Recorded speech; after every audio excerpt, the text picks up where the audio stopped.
Cutting off hands of thieves and stoning adulterous men and women are both crimes that violate the human rights. The Sharia is much more than cutting off hands and punishments for crimes which are called the penal law or the criminal law. Sharia encompasses all aspects of life, social, political, economic, as well as criminal law. For example, this book is called the Sharia Standards, the IOFI Standards. IOFI stands for Accounting and Auditing Organization for Islamic Financial Institutions. So this is the economic Sharia.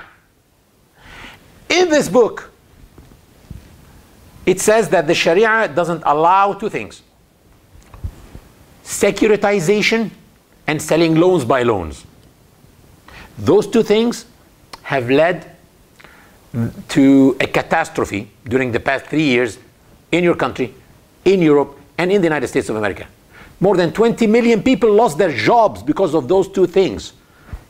Securitization, which is something, a procedure that takes place in the stock market, and the Sharia is not allowing it, and selling loans by loans.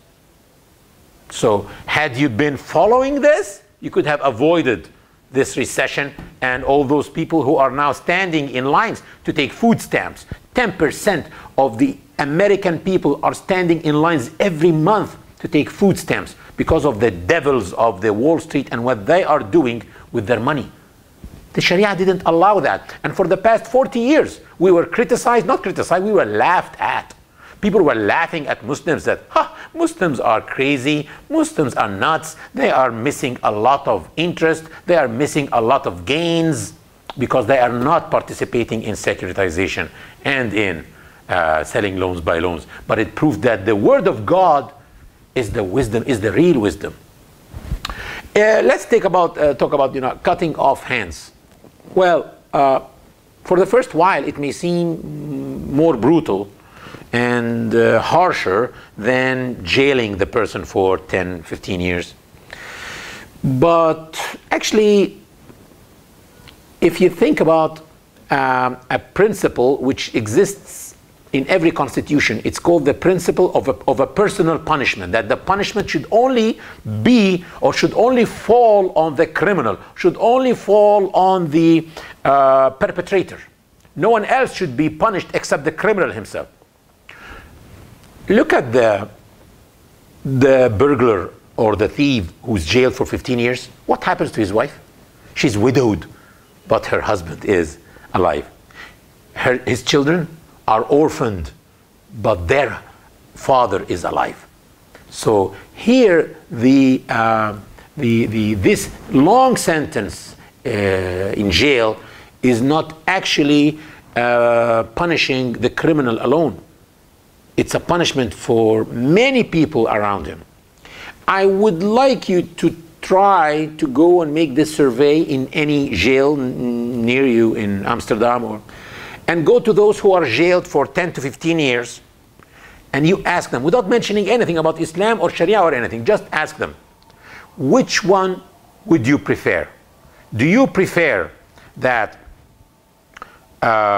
you could have got your hand cut off 15 years ago at the day of the court and went back home with your wife to watch your children growing?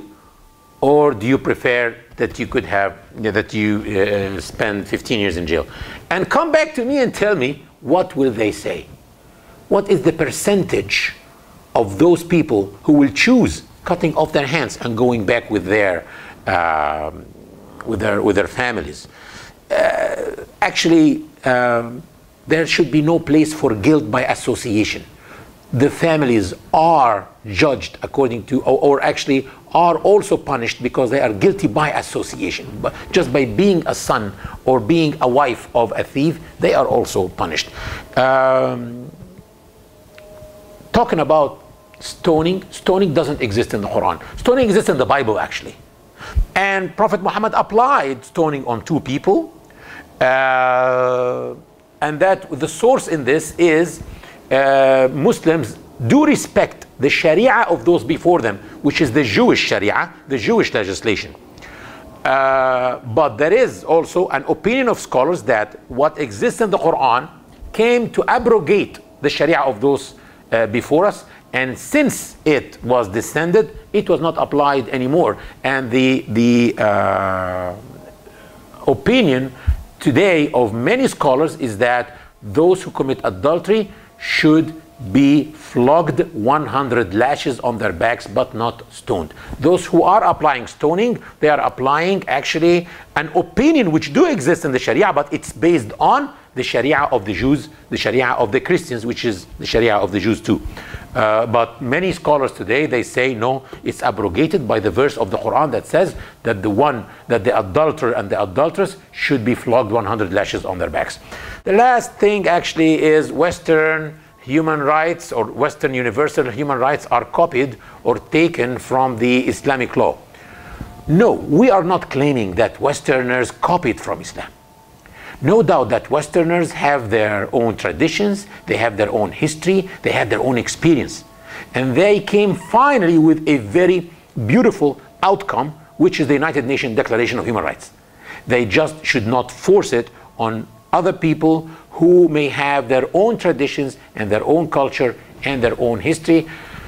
With that, I end by thanking you again for allowing me to be your presenter today, and auf Wiedersehen.